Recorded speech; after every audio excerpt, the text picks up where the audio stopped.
embryo, then it test tube, let loose, and move to the base like a fat chick. Or I could punch you in the face and make your body do a backflip. Before Oliver Tree would drop viral hits with the video for Alien Boy sitting at over 18 million views on YouTube, and the song Hurt at 22 million views at the time of this recording. I'm Oliver Tree, I'm about to hit the rooftop death cap. Here goes nothing. Before Oliver Tree would steal the show on what is now an all-time classic performance on the James Corden Show. Before Oliver Tree would have more than 650,000 subscribers on YouTube, over 125,000 on Twitter, and over 800,000 followers on Instagram at the time of this recording. And well, with all that clout, well, he'd buy himself the world's biggest jewel. Is that a huge vape pen? Oh my god. Now, in order to find out about a tree, you gotta go back and take a look at its roots. But with this man, it's a little hard to separate what's fact from fiction. Now, with that said, this man is quickly becoming one of the most interesting men in music. Now, we've done hours of research, and I literally don't know if a single thing he has ever said is serious or not. Like, I'm not even sure about a single word.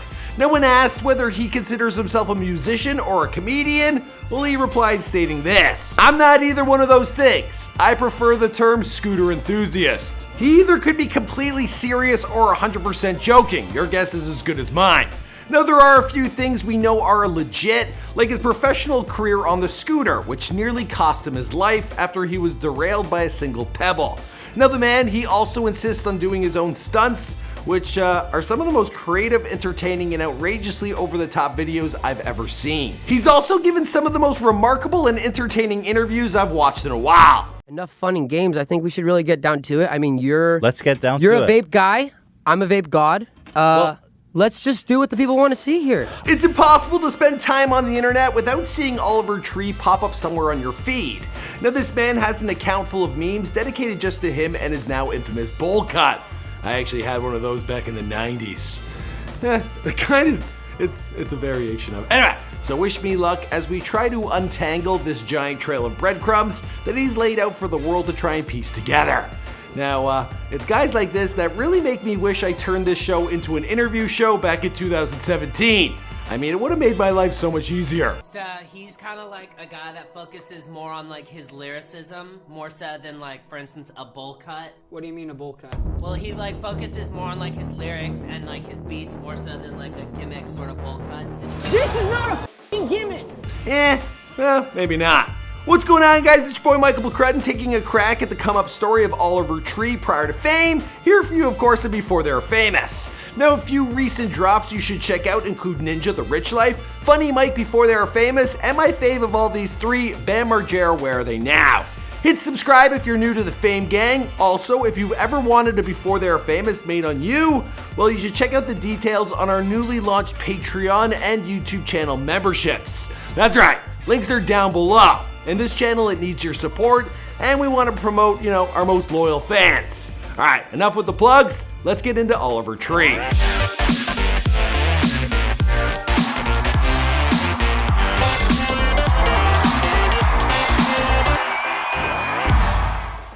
Oliver Tree Nickel was born on June 29th, 1993 in Santa Cruz, California. Now, Oliver, he has shared a lot of these details in his own video titled Oliver Tree's Life Story. Oliver Tree is my birth name. Both my parents were trapeze artists. I grew up in the circus, so I was traveling. According to Oliver, he spent multiple years traveling with his parents in the Pickle family circus. Both of his parents were acrobats, and he apparently was a unicycler. I'd like to think that prepared me for life on the road as a touring artist. You see what I mean about never actually knowing if the guy is serious? Now, that backstory, it sounds unbelievable, so much so that I actually found myself wanting to believe it. So I decided to look up the Pickle family circus, and it turns out that this was a small family business that existed in the 70s and the 80s, operating in San Francisco. But then it went bankrupt in 1992, which is 1 year before Oliver Tree was born. So I'm gonna have to chalk this part of his come-up story as fiction. I don't know. Pretty creative though. And the guy, well, he might as well have been part of the circus. I mean, he's pretty talented on stilts. His musical origins, they sound believable, at first claiming his introduction to the piano at the age of 3 and finding himself being naturally musically gifted. I started improvising music at the age of 3. Started really writing music at the age of 4.5. Apparently most kids, they can write between the ages of 3 and 5, so as a gifted musical prodigy, well, this could very much be fact. But the story, it gets a little wilder from there. I wrote my first song at age 5. At age 6, I wrote my first symphony. And my first album was made when I was 9. I can confirm that it was in middle school that he began to write and record music. Now at the time, he was the singer and guitarist in a rock band called Irony. Now when he was around the age of 14, he claims he was big into raves, where he says, well, he would show off dance moves like this. There it goes. And then this was a little bit that I kind of expanded upon the rave gesture, which was influenced by Napoleon Dynamite, so check this move. His next musical project was becoming a DJ in high school. He also recorded music with the rap group called Mind. His collaborator, Casey Matson, he said that during high school, well, Oliver had a dream of one day releasing a music video with a monster truck in it. Yeah, don't ever knock the power of manifestation. Because, you know, he went on and did that. I run circles round your ass like a racetrack. You take that, but to me it don't matter. See, my mouth runs till it's dry like a battery. I keep my mindset level. Keep it in the gear for the fear of the pedal. Back as kids, well, Oliver and his pals, they would spend their entire nights recording in their parents' house. Now from there, he was able to open for some big acts like Skrillex while he was still in high school. Now the Skrillex event, it was thrown by a local production company called Vital SC that Tree was a part of. And after the show, well, Vital asked Oliver to make original music, so he did just that. Apparently what he saw as original was too experimental for Vital and the EDM scene at the time. Now ultimately Oliver, he decided to venture out on his own and continue to craft his own original sound that didn't seem to fit into anyone's boxes. He released music under his alleged middle name of Tree, which was a genre-blending mixture of indie rock, rap, and everything in between. Now his first solo album was called Splitting Branches, and you can find some of his older music on the YouTube channel called Tree Collaborations. And the potential, well, it was still there. But his love for music, it was put in second place to Two Wheels and a Handlebar. And I ain't talking about a bike. I'm talking about a good old-fashioned, manually automated push scooter. And Oliver, he's actually a well-awarded scooter-er. Scooter-er? I don't know how you say it.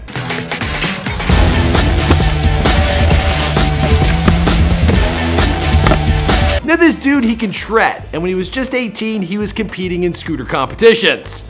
And then, well, this happened. I was coming down a roll-in on a semifinal run, and out of nowhere this little pebble shows up. I hit this thing, I go flying, I break my left wrist, my right wrist, and the joint that connects the thumb to my hand. Now I literally can't tell if he's being serious at all, but according to him, well, the crash, it left him with a metal rod through his hand and 2 broken wrists. Now unable to fend or wipe for himself, well, that was left up to his girlfriend to help him sort out his shit. Like literally. I was a mess. And after that, I was like, I don't think this is a safe line of work for me. Like, I don't think this is something that I'm gonna have longevity, so I started switching over to a different field. Now, there was a lot of pushback with people saying that the story, it was made up. So Oliver, he released photos from his time in the hospital. Now, he also looked into the junior syndicate team that he says he was signed to. And while there is an official Santa Cruz syndicate, and according to their website, well, they are a family of downright entertaining personalities. The syndicate reflects Santa Cruz's dedication to racing and commitment to pushing the front line of mountain bike technology. So he was in a scooter gang. Kinda cool.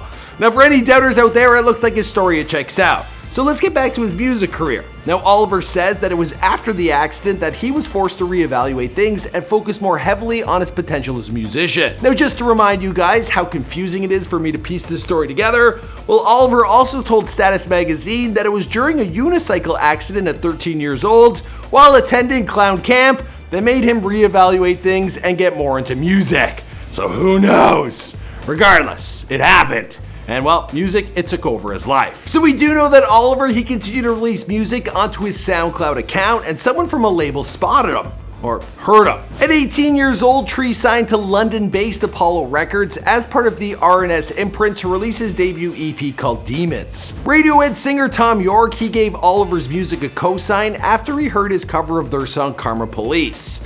Now we can't play the audio due to copyright claims, but it's worth checking out, especially if you want to see what Oliver Tree was up to, well, before the bowl cut. Now Oliver had already recorded a demo version of the song and he wanted to use it for his album. So his label, they reached out to Radiohead and showed them the version. York, he loved it and he gave them the go-ahead.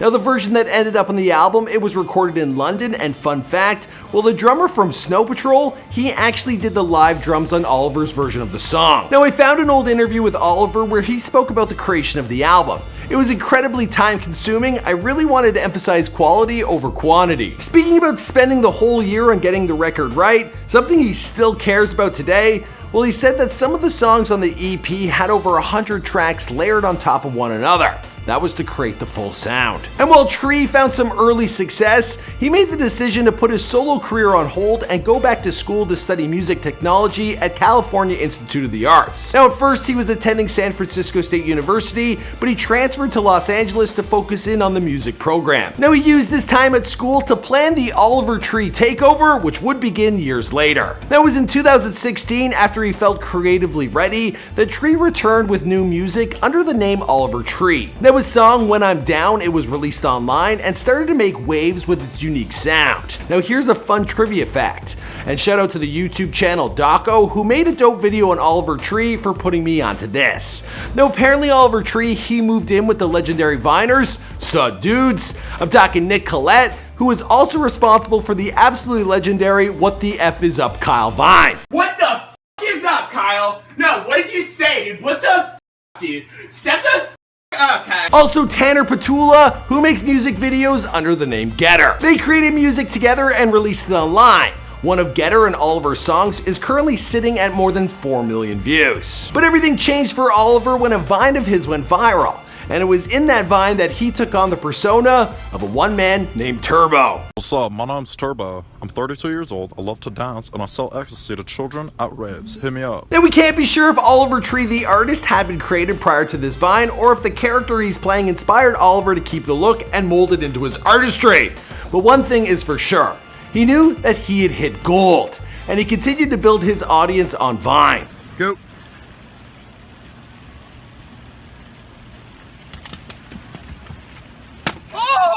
Now the old jacket he frequently wears, well, he told H3H3 that it's his mom's old coat, and he wore it when he was a kid going skiing, and he only owns one version of it.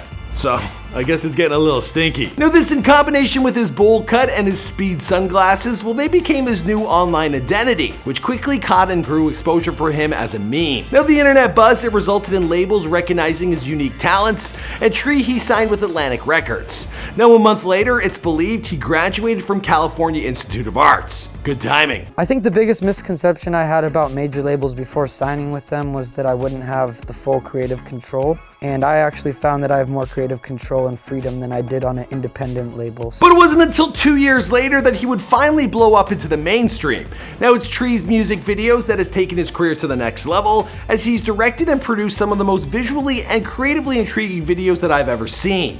Now each one, it's filled with twists, turns, and usually ends up with Oliver's untimely yet comedic death. But the kid's not even new to directing and producing videos. In fact, he's actually worked with some of the biggest digital media companies on skits and videos, including Barstool Sports and Jerry. Now in February of 2018, Oliver, he released his Atlantic debut EP called Alien Boy, with a music video for the EP's title track. Now the video took Oliver over 9 months to create from when he first started writing it. Oliver performed all of his own stunts in the video, which include riding a mini motorized scooter and jumping a monster truck.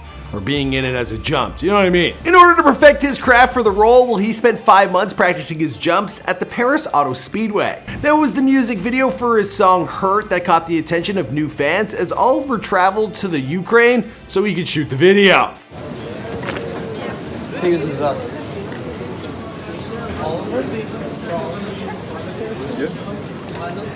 Ugly looking boy? Now expectations were high because the video had apparently cost over $1 million to make. Now the initial budget was $500,000, but then Oliver, he pushed it all the way up to $1 million. Because he wanted them monster trucks. We spend. He doesn't sell shit.